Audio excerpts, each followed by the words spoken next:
President Rodrigo Duterte reiterates his government's no-nonsense campaign against illegal drugs. The president also dared his critics to push for the removal of the Philippines from the United Nations Human Rights Council. The chief executive spoke during the relaunch of the press briefing room of the new executive building. Rocky Ignacio has more of the story. I'm working to serve the Filipino people, President Rodrigo Duterte said this during the relaunch of the press briefing room at the new executive building. In his speech, President Duterte said the refurbished briefing room is part of the administration efforts to reach out to Filipinos by giving government information. The president is joined by cabinet members led by Executive Secretary Salvador Medaldea and Communications Secretary Martin Andanar. I am happy to be with you today as we introduce the new improvements in our press briefing room.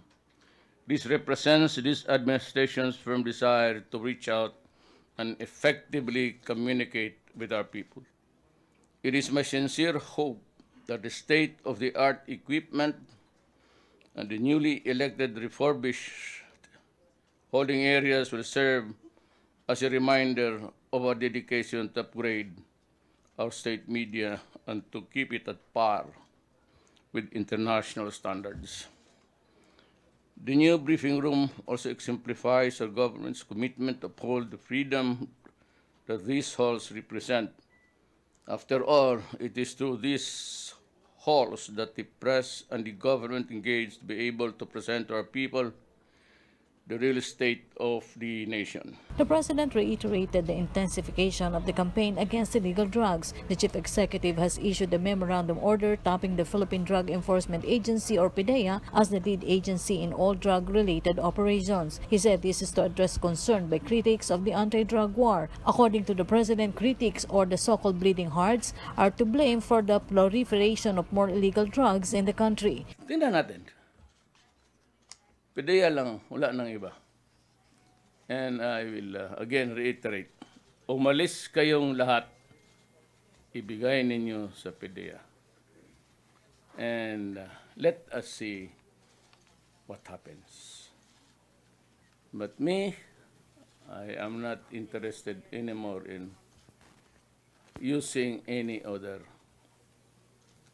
Amo PDEA. I will not comment, basta sinabi ko, mukha yan ang gusto ng... Gusto ko lang, si last word, maybe this will suffice for this the European Union guys. President Duterte also challenged groups that are pushing for the Philippines to be expelled from the United Nations Human Rights Council amidst the anti-drug war. You think China and the rest of the countries of ASEAN will agree to that? Where will be the crucial vote that would come? It's a Security Council. And you think that China and Russia will allow that? Kasi ang pagtingin ninyo kasi sa amin, walang alam sa charter ng United Nations. You think that we are a bunch of morons here. You are the one. In the end, the president said he will not entertain issues of politicking. Instead, he will focus on continued threats of terrorism in Mindanao. Rocky Ignacio for The Nation.